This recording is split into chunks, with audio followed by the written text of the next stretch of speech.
a general education video for the non-reed maker, and my purpose is to show you the path that we take to go from cane to a blank. And once we have a blank, we've prepared that cane to be scraped and made into a functional reed.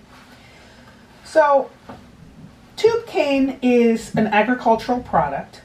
It is highly variable in size, diameter, density, the wall, color, hardness, and all these things need to be factored in when we strive to make a particular kind of reed, and a particular kind of reed for a particular player. So the first thing we want to do with this tube is to split it into pieces that we can use, and not all of the tube is usable. So the first thing I want to do is find a part of this tube that fits well into my radius gauge and also sits flat. Now the straighter the cane that you get in tube form, the more flexibility you have to just look for the radius. So and you don't want it to be twisted, and you want it to be as straight as possible. So I found a piece here that I can use. I've got a splitter, and I'm going to make sure that that's in that split. I have created the just right split so that I'm able to maintain that piece. And I'm going to check all three pieces to see what I have. And I'm going to check to see if they're flat. And if they're not flat, is there enough of a flat, straight part of this that I can use it? And in fact, there is. I've looked at it, and I'm not going to go through all the details, but I'm going to cut off the ends in the right amount, a little more on one side, a little less on the other, to get a really good flat piece. Sits well, and that's very nice, and I'm going to put it aside. I'll do the same thing for two others.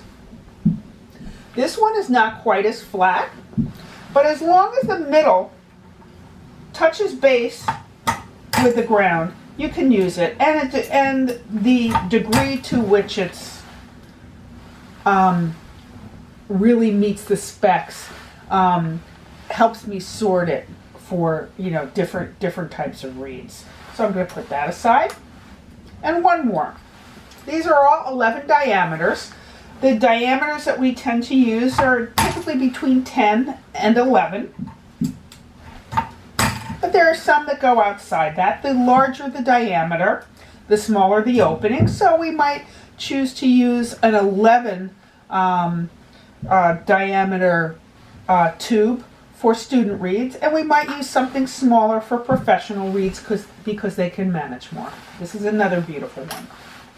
So I now have three pieces. I do this a lot. This is 1 kilo of cane. I have 20 more of these just for me because I like this cane so much. I wanted several years worth. And I'm selling some to some professional players because I know that the community will like it so much. So I'm just going to do this one tube because I've got three pieces. And now it's time to take some of the wood off. It's still quite thick. And I'm preparing it to be gouged, and I don't want to use my gouger to do so much of the work because I'm going to use up my blade. So one of the things we do is put it in a pre-gouger to flatten it out and take out the sides. We want the pre-gouger to be the right size. They come in different sizes. This, and one more. One more. Okay. Okay. So now I have three planed pieces. And I also have a crank pre-gouger that takes it closer to the actual gouge that I will be using. And it saves my blade all the more. Now, there are several techniques to, and I've got a place for all my garbage, and believe me, there's a lot. My poor floors are terrible, and I track all over the house. So now I'm going to put this piece in the gouger. And there are different ways people like to gouge. Some people like to clamp it down. Some people like to push vertically, some horizontally. I happen to like horizontal. The key, you stick it in, and the key is not to go too, not to press too hard, because you actually spread the fibers, and you start to, and that kind of disturbs things. And this is, I prefer my other pre-gouger because I wouldn't have to work so hard. What you gouge, in a typical medium strength piece of cane, you gouge it around 60-45. This is a little bit heavy, and I'm going to have to do some more. But rather than do that, because I want a shape for you, I'm going to take a piece out of the water, and I'm going to see what I have here. This is a little bit over 60. I'm going to see what I can take off. Then I'm going to show you the next step. Okay, so I'm just taking off a little bit. Some people actually custom shape the blades to get the reeds exactly the way they want it. It depends on how precise you want to be. At the highest levels, players use lots of gougers to get lots of different results. But most people have one. So I now have a gouged piece of cane, and I am ready to shape. This is my shaper, and we want to get this straight piece of cane into a shape that we can use. I also have a shaper machine, which is more precise, doesn't cut my fingers, and I like it a lot. I have different shapes for that.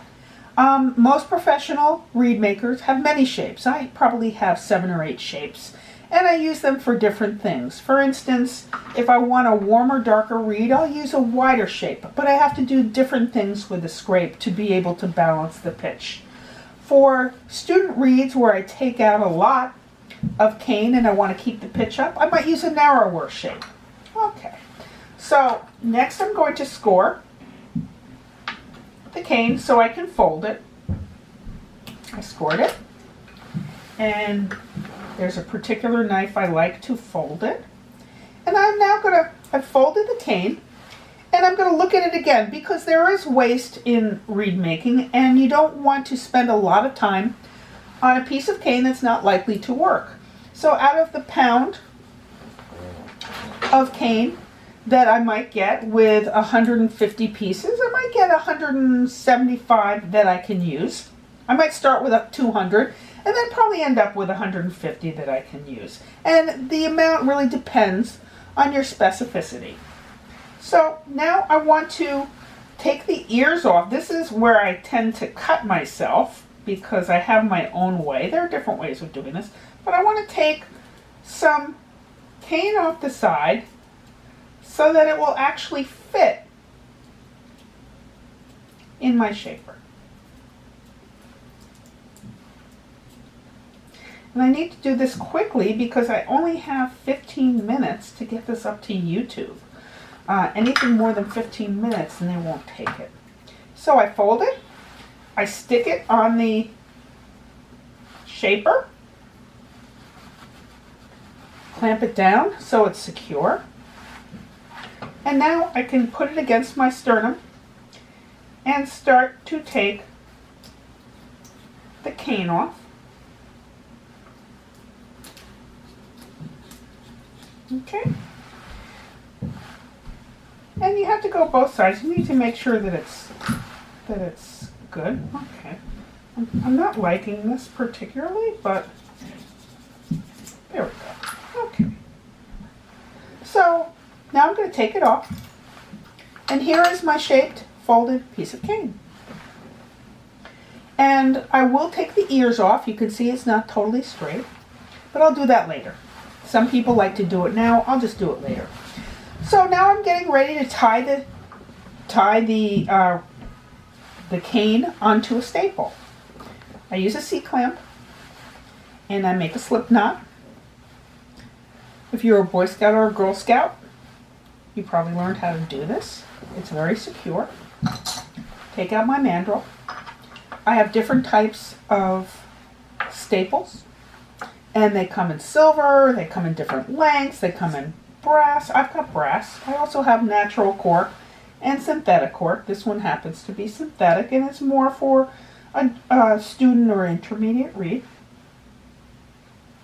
I measure so that the total length is 72 millimeters, and because I'm a little finicky about this, I'm going to make sure that I don't go over that 72 millimeters and actually finish a little bit under it. When you go over the 72 millimeters, you choke the reed and you have to start over. And the important thing in oboe reed making is that you don't make too many mistakes, because mistakes are very hard to fix. So I've just gone under the mark. I've made sure it's straight. I have my ways of doing that.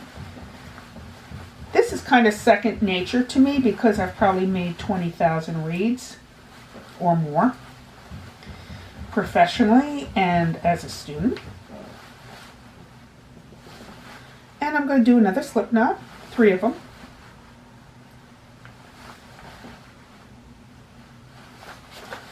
I am going to cut this, take the string off.